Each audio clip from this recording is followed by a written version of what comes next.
Hello everyone, welcome back to my channel topper stop. कैसे हैं आप सब। तो आज स्टार्टिंग जो है वो सीधा लाइब्रेरी से हो रही है और स्टार्टिंग होएगी आज गवर्नमेंट स्कीम से। बट उससे पहले जो है ये अपने सामने वाली खाली वॉल जो है वो उसको कर लेते हैं। क्या आपको भी लगता है कि मैं अभी तक जो वो अपने पहले वाला जो जोन है उसमें नहीं आई हूँ? अच्छा, इसका लिंक मत मांगना, ये मेरे पापा को ऐसे ही कभी मेडिसिन के साथ फ्री आया था और ये ऐसे ही पड़ा था, तो इसका लिंक मत मांगना, मैं पहले बता रही हूँ। तो जो है मुझे लग रहा है कि अभी तक शायद मैं मतलब उस जोन से मैं नहीं आई हूँ अगेन। जो मेरा एक वो जो बिल्कुल हार्डवर्क वाला जोन होता था ना कि लगे रहने वाला, वो वाला जो है तो उस जोन में वापस आने के लिए पहले जो है ना वो अपने डेस्क को बहुत अच्छे से आपको अरेंज करना होता है, ताकि आपकी जो रिविजन्स होती है तभी आपको चीज़ें चाहिए होती है वो सामने रहे, आपका सोर्स ऑफ मोटिवेशन रहे। तो वही चीज़ आज मैं कर रही हूँ। ये अंशिका ने जो है ये वाइट बोर्ड शीट है, इसका लिंक मैं दे दूंगी आपको डिस्क्रिप्शन में, आपको ऑर्डर करना। ये बहुत अच्छी रहती है। अंशिका ने मेरी देख के मंगाई थी, मेरी गंदी सी हो गई थी तो उसकी बच गई, तो उसने मुझे दे दी। वो स्वीट है यार, कर देते हैं लोग मेरी हेल्प। फिर जो है यहाँ पे हिमालय ओप्था केयर, क्योंकि आप लोगों ने पूछा था कि मैं कौन सा आई ड्रॉप यूज़ करती हूँ, तो ये ओप्था केयर है। ये बहुत अच्छा है, आँखों को बिल्कुल स्ट्रेस फ्री कर देता है।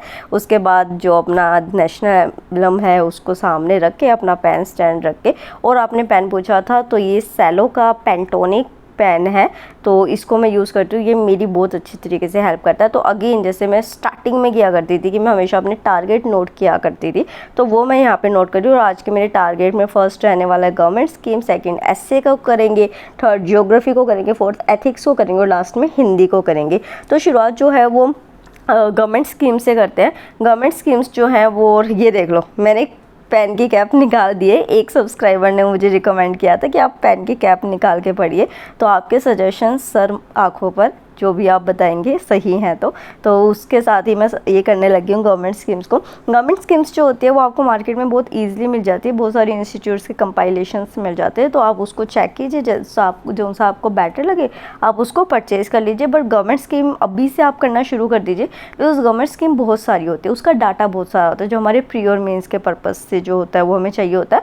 और ऐसा नहीं है कि अगर आप 2024 में जा रहे हैं तो अभी 2023 वाली नहीं कर सकते, बिकॉज जो थोड़ा बहुत अपडेट आता है ना, एड ऑन होती है चीज़ें, तो वो आपको इजीली जो है वो करंट अफेयर से पता चल जाती है। मेजर स्टफ ऐसा ही रहता है, और अगर आप उसके लिए वेट करेंगे ना तो आपको दिक्कत होगी। और जैसे आपको क्या करना है, जैसे देखो मिनिस्ट्री ऑफ एग्रीकल्चर में अभी कर रही थी और इसमें 29 स्कीम थी, बट आप 29 एक दिन करोगे ना कुछ समझ आएगा। मैक्सिमम जो है वो 5 स्कीम से एक दिन में कीजिए। छोटे टारगेट्स रखिए बट अचीवेबल टारगेट्स रखिए, वो आपके लिए अच्छे होंगे। बट ये जो 5 गवर्नमेंट स्कीम आपने करी ना, उसको क्या करना है, आपको साथ के साथ रिवाइज़ करना है, मॉर्निंग में रिवाइज़ करना है। और आप यकीन मानिए जब आप अपनी आंसर राइटिंग करेंगे उसमें आप इस डाटा को यूज़ करेंगे, और प्रीलिम्स के लिए तो आपका कितना अच्छा स्टफ तैयार हो जाएगा आपको पता भी नहीं चलेगा।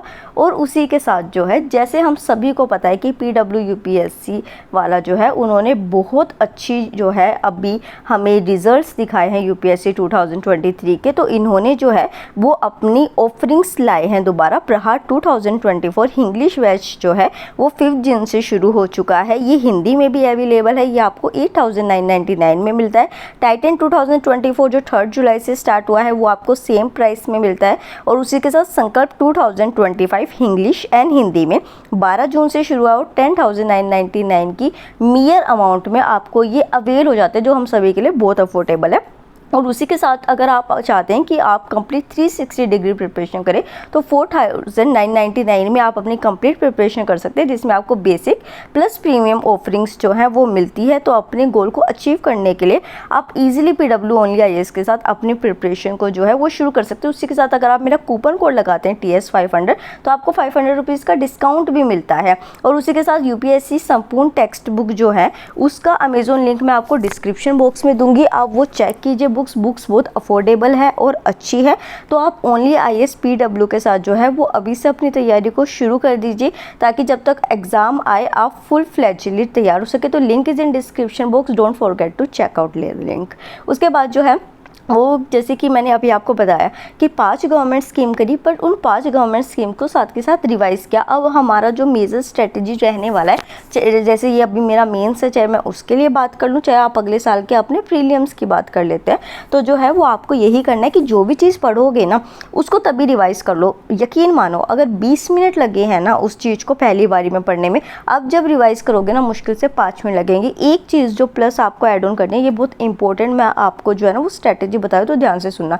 जैसे इस गवर्नमेंट स्कीम में 2 वर्ड्स थे, half moon terrace cultivation and bio fencing. तो ये दोनों क्या है, टेक्निकल वर्ड्स है, इनको छोड़ना नहीं है, क्योंकि यूपीएससी आपसे इससे डायरेक्टली क्वेश्चन पूछ सकता है। तो आपको क्या करना है, गूगल पे ये टर्म्स जो है वो लिखने हैं, उसके आगे लिख लेना है यूपीएससी, इमेज देखनी है, तभी माइंड में इमेज छप जाएगी, कभी भूलोगे नहीं, सच बता रही हूँ आपको। और ये चीज़ ध्यान रखिए क्योंकि ये आपके मेजर पार्ट में है। और ये चीज़ का थोड़ा सा ध्यान रखिए कि ऑथेंटिक साइट से देखें, जैसे कि पीआईबी है, हालांकि और इंस्टीट्यूट्स के भी होंगे, बट जो गवर्नमेंट की साइट से उनको रखें। और अब आप ये देखिए कि ये जो पीआईबी में आपने देखा ऊपर, ये क्या है, मेजर इंडिकेटर पॉइंट्स है, तो इनको आप जो है वो अच्छे से ध्यान रखेंगे। फिर मैंने ये पूरा आर्टिकल पढ़ा, गवर्नमेंट स्कीम में मोस्ट ऑफ द पॉइंट्स जो हैं वो प्रेजेंट थे, बट 1-2 पॉइंट जो था वो मिसिंग था। इस वजह से अब क्या हुआ, पर जैसे ये देखो, ये मैंने मेन पॉइंट्स बताए, तो इसमें क्या था कि इसमें लिखा हुआ था कि जो है वो हम प्रोडक्शन को बढ़ाएंगे ताकि इंपोर्ट रिड्यूस हो, वो वहाँ पे भी मेंशन, और उसके साथ इन्होंने कहा था कि हम नॉर्थ ईस्ट और अंडमान निकोबार पे फोकस करेंगे, और वो यहाँ पे भी मेंशन और यहाँ पे भी। तो इसको मार्क कर लीजिए इंपॉर्टेंट, बिकॉज पीआईबी में उसको हाईलाइट करके बता रखा है, तो मे बी वो चीज़ हो सके। और जैसे कि ये वाला पॉइंट जो था कि फ्रेश फ्रूट जो ब्रांचेस होगी उसके लिए जो है वो फाइनेंशियल असिस्टेंस दी जाएगी, पर वो इस बुक में नहीं थी। तो आप इस पॉइंट को नोट कर लीजिए। इस तरीके से आपका पूरा जो है ना, देखो मेहनत करनी पड़ेगी। हम आईएएस के लिए तैयारी कर रहे हैं, हम एसडीएम के लिए तैयारी कर रहे हैं, पका पकाया माल नहीं मिलेगा। अपने आप से चीज़ें ऐड ऑन, वो कहते हैं ना कि अपना हाथ का स्वाद चाहिए होता है, तो अपने अकॉर्डिंग जो है कस्टमाइजेशन करनी होती है, वही चीज़ होती है। बाहर वाले के हाथ का खाओगे तो बाहर वाला ही टेस्ट मिलेगा, उसमें फिर कंप्लेन नहीं कर सकते हो, ठीक है। तो इस तरीके से जो है वो आप इस तरीके से अपने नोट्स बनाइए, चीज़ों को देखिए, चेक कीजिए 1-2 साइट से, और फिर उस चीज़ को कंप्लीट करके रख दीजिए। फिर जो बाद में अगर कुछ आए तो उसमें ऐड ऑन कर लिया।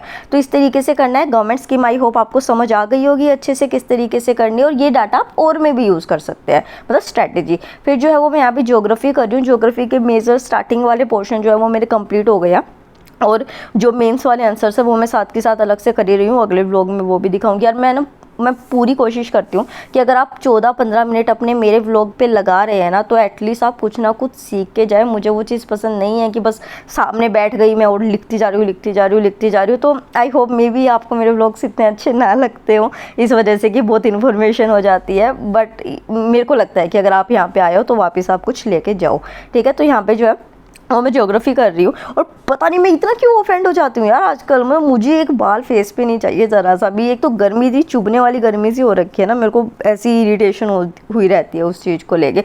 मैंने अपना हेयर कट भी इसलिए कराया था, वरना मुझे अपने बाल बहुत पसंद है, बहुत ज़्यादा। आज तक मेरे को लोग सुनाते हैं इस बात पर कि बाल क्यों कटवाए, बट कराना था। उसके बाद हम लंच करने गए, और यहाँ पर मेरी फ्रेंड है मुझसे बात कर रही थी। यार उसने कल ही वो एग्ज़ाम दे के आई थी, और उसका एग्ज़ाम ना, मतलब वो आज खुशी से आई थी अपनी आगे की तैयारी के लिए, और पता चला कि वो कैंसिल हो गया। तो मैं इसको बता रही थी कि यार फिर हरियाणा वालों का भी कोर्ट केस हो गया।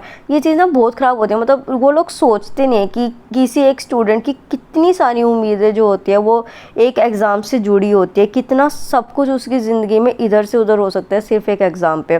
दूसरी के साथ ये मिठाई आई थी, तो मैं तो नहीं, अंशिका के लिए और तन्नू के लिए मैं ये मिठाई लेके आई थी कि तुम लोग खा लेना। फिर यहाँ पे लंच करने के बाद अब जो है ज्योग्राफी हो चुकी थी। अब अपना नेक्स्ट पार्ट जो है वो एस्से वाला यहाँ पे हम शुरू करते हैं। बट यहाँ पे ना नेट का इशू हो रहा था बहुत ज़्यादा, वाईफाई वर्क नहीं कर रहा था, तो मैंने सोचा कि चल एस्से बाद में करती हूँ, पहले एथिक्स कर लेती हूँ। और एथिक्स में क्या है कि जैसे अभी हफ्ते भर का तो ब्रेक हो ही गया और उससे ज़्यादा हो गया, तो जो मैंने पहले पढ़ा हुआ था पहले मैं उसको रिवाइज़ करूँगी आगे मूव ऑन करने से पहले। और आपको जो है यही चीज़ करनी है कि पीछे वाली चीज़ को नहीं भूलना है, वरना आगे वाली चीज़ें उतनी अच्छी तरीके से समझ नहीं आएंगी आपको। और यहाँ पे ना मतलब कि एथिक्स में तो मैं ऐसे खो जाती हूँ ना कि मेरे को ऐसा लगता है कि मैं कोई बुक रीड कर रही हूँ। मुझे बहुत पसंद है एथिक्स सब्जेक्ट जो है।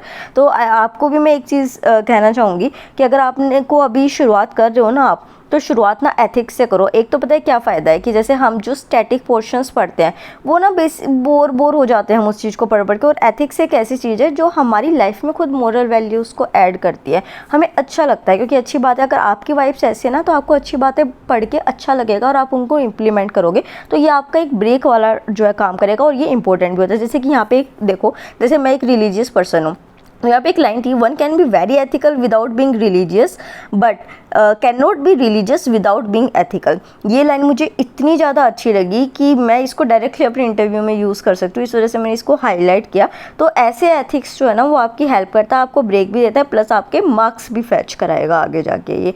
तो उसके बाद जो है वो ऐसे का एक मॉड्यूल प्लान इस तरीके से चल रहा था, मैं वो देख रही थी कि किस तरीके से ये है। ये कह रहे थे कि इनके 10 से 11 लेक्चर्स जो हैं वो होंगे और उसमें जो है ये प्रॉपरली हर एक चीज़ कराएंगे। तो वो मैंने देखा, उसके बीच में तन्नू चाय ले आई थी मेरे से पूछ के, तो मैंने चाय ली और उसके बाद अगेन जो है जो ये स्ट्रैटेजी बता रहे थे कि ये ऐसे किस तरीके से कराएंगे, कैसे नहीं कराएंगे, तो वो मैं चीज़ें देख रही थी, क्योंकि ऐसे अभी लिखना शुरू कर देना है और कोशिश करूँगी मैं कि हफ्ते में 2 से 3 ऐसे जो है वो लिख सकूँ। तो वो बता रहे थे कि अपना जीएस का जो पोर्शन है, देखो यार ये मेरी ना, मुझे अपना क्या कहते हैं, एक तरीके से नेगेटिव पॉइंट भी नहीं कह सकते, तो मुझे समझ नहीं आ रहा वर्ड एक जो मैं कह सकूँ, इसका बैकड्रॉप आप कह सकते हैं इस चीज़ को, कि ये मुझे लगता है कि ये मैंने गलती करी थी कि मैंने इस चीज़ को नहीं लेके चली मैं, कि ऐसे जो है वो करना चाहिए। अगर आप इस स्टेज पे हो ना अभी, मतलब लाइक आप 2024 के लिए, तो आप ये गलती मत करना, कोशिश करो कि आप जल्दी से जल्दी जो है चीज़ों को कर सको कंप्लीट अपनी। तो यहाँ पे फिर जो है वो मैं घर के लिए निकल गई। मेरे घर के पास ना पता नहीं रोड कंस्ट्रक्शन की वजह से इतना ही बुरा हाल हो रहा है, इस रोड पे कुछ भी नहीं आता था और भीड़ देखो कितना ज़्यादा है। फिर मैं घर पहुँचती हूँ और मैंने ना सुबह ड्राई फ्रूट्स हाँ ड्राई फ्रूट्स ये तो होते हैं यार, क्या हो गया मेरे को, मतलब ड्राई फ्रूट्स मैंने भिगोए थे और मैं इनको सुबह खाना भूल गई थी। तो मैंने देखा कि यार ये काजू ने तो रंग ही बदल दिया क्रिकेट की तरह। तो मैं सोची मैं ये रिश्तेदारों वाली फीलिंग इनमें कहाँ से आ गई। तो जो है फिर मैंने निकाल के देखा, फिर मैंने गूगल सर्च किया तो उसमें ये बताया कि ओवर सोकिंग की वजह से वो अपना कलर बदल देते हैं बट वो ख़राब नहीं होते हैं। तो फिर जो है वो मैंने उनको खा लिया। उसके बाद जो है आपने पूछा था यूपीपीसीएस की स्ट्रैटेजी, यूपीपीसीएस की ये स्ट्रैटेजी है, स्टैंडर्ड बुक सारी की सारी सेम रहेगी। मैं बार बार इस बात को रिपीट कर रही हूँ और अब तो आप बिल्कुल भी स्टैंडर्ड बुक से डेविएट नहीं हो सकते, बिकॉज यूपीपीसीएस ने भी इस बार थोड़ा सा पैटर्न चेंज किया था। अगली बार में भी और कंसेप्चुअल वो चीज़ को कर ले, हालांकि फैक्ट सब भी उसमें पूछे जाते हैं, बट फिर भी आप देखो पॉलिटी के क्वेश्चंस में ना आपकी बार उन्होंने फेरबदल करी थी, कंसेप्ट पे गए थे। तो जो आपको रखनी है स्ट्रैटेजी, जो स्टैंडर्ड बुक्स है वो रखनी है अपनी, प्लस आपको जैसे ये वाला मैप वाला पोर्शन देख लो, जैसे ये ओशन करंट्स वाले फैक्ट्स हो गए, ये ऐसा पोर्शन है जिस पे क्वेश्चंस आएंगे, जैसे कि नेशनल पार्क्स हो गए, वाइल्ड लाइफ सेंचुरी हो गई, रामसर जो कन्वेंशन साइट्स हैं वो हो गई आपकी, उन सारों को आप याद रखेंगे विद ईयर, क्रोनोलॉजी में आपसे पूछे जा सकते हैं। उसी के साथ ये देखो, ये मैंने नोट्स बना रखे हैं। मैंने क्या करा था कि मैंने यूपीपीसीएस के करंट प्रीवियस ईयर क्वेश्चंस उठाए, उसके टॉपिक्स नोट करे कि किससे फैक्ट्स आ रखे हैं और फिर उसको गूगल सर्च करके इस तरीके से आपने नोट्स बनाए, जैसे लेक्स का हो गया या फिर साइट्स हो गई, और जो वो है ना सोशियो इकोनॉमिक ज्योग्राफी है उसको तो रट के जाओ बिल्कुल यूपीपीसीएस के लिए, यही है। और यूपीपीसीएस के लिए अगर स्पेसिफिकली जा रहे हो तो अपना स्टेट वाला जो डाटा है उसको अच्छे से करके जाओ, साइंस जो है वो अपनी ल्यूसेंट से करके जाओ। और ये देखो ये वाला वो बोर्ड शीट थी जो कि गंदी हो चुकी थी पूरी, तो यूपीपीसीएस की ये स्ट्रैटेजी रहेगी आपकी। उसके बाद जो है वो मैं न्यूज़पेपर, क्योंकि आपको पता ही है कि घर आके कर रही हूँ, तो उसका बाद जो है वो एक सेकंड डाउट आया था अबाउट द आंसर राइटिंग। चलो पहले एक ऑप्शनल का भी आया था, ऑप्शनल लेते हैं, वो थोड़ा छोटा डाउट है। देखो ऑप्शनल का जो है ना वो ये सीन है, ऑप्शन चूज़ करने से पहले ना आपको, अगर आपके माइंड में 2-3 ऑप्शन है ना, तन्नू भी मुझसे कल पूछ रही थी कि किस तरीके से लेकर चलना है, तो आप क्या करो उन 2 से 3 सब्जेक्ट्स की ना बुक ले लो जो बेसिक बुक्स है और उसको रीड करके देखो, और रीड करने के बाद ना एक बार मेंस के क्वेश्चंस को उठा के देखो जिसमें आप सबसे ज़्यादा कंफर्टेबल फील करो। जैसे मैंने अभी आपको बताया कि एथिक्स पढ़ के मुझे अच्छा लगता है, तो जो पढ़ के आपको अच्छा लग रहा है ना आप वही लेके चलो अपना ऑप्शनल। ऑप्शनल्स में ये मत देखो मार्क्स का, देखो हर बार ना कोई टॉपर निकलता है और कोई टॉपर ना अलग ही अपना ऑप्शनल लेके निकलता है, तो ऑप्शनल पे बिल्कुल भी जो है ना वो नहीं कर सकते कि हाँ ये ही मार्क्स फैच करेगा, ये सारी मार्केट की बेफालतू की बातें हैं, ठीक है। तो ऑप्शनल ये लेकर चलना। उसके बाद हाँ ये मैं दिखा रही थी, देखो यहाँ पे एक स्टेटमेंट थी, when India grows the world grow. तो अगर हमारे किसी मिनिस्टर ने अगर ऐसी कोई स्टेटमेंट दी है तो वो आपको अपने आंसर में यूज़ करनी है, आंसर राइटिंग में। अब ये पूनम दलाल दहिया की बुक जो थी एंशिएंट और मिडाइवल इंडिया की, ये अभिषेक श्रीवास्तव सर ने जो है वो सजेस्ट की थी, तो मैंने मंगा लिया था, सेकेंड एडिशन इनका। अभी मैं इसको रीड करके देखूंगी। तो एक पॉइंट तो आपने अभी देखा न्यूज़पेपर का, अगर किसी मिनिस्टर ने बहुत अच्छी इंक्लूसिव डेवलपमेंट की स्टेटमेंट दी, स्पेशली प्राइम मिनिस्टर ने, गौरव सर हैं एक IAS ऑफिसर, मुझे उनका गौरव बुधानिया बधूरिया कुछ ऐसे नाम है उनका, जो राजस्थान साइड से हैं, उनका मैंने जो है वो ये देखा था कि वो इस तरीके से जो स्पीच होती थी ना उससे चीज़ें नोट करते थे आंसर राइटिंग में। दूसरा जो आंसर राइटिंग का टिप मैं आपको दे सकती हूँ वो ये है कि आप जो है वो पहले PYQ को देखिए, सिलेबस को देखिए, उसके बाद आंसर राइटिंग को शुरू करेंगे और बाकी आंसर राइटिंग में अगले व्लॉग में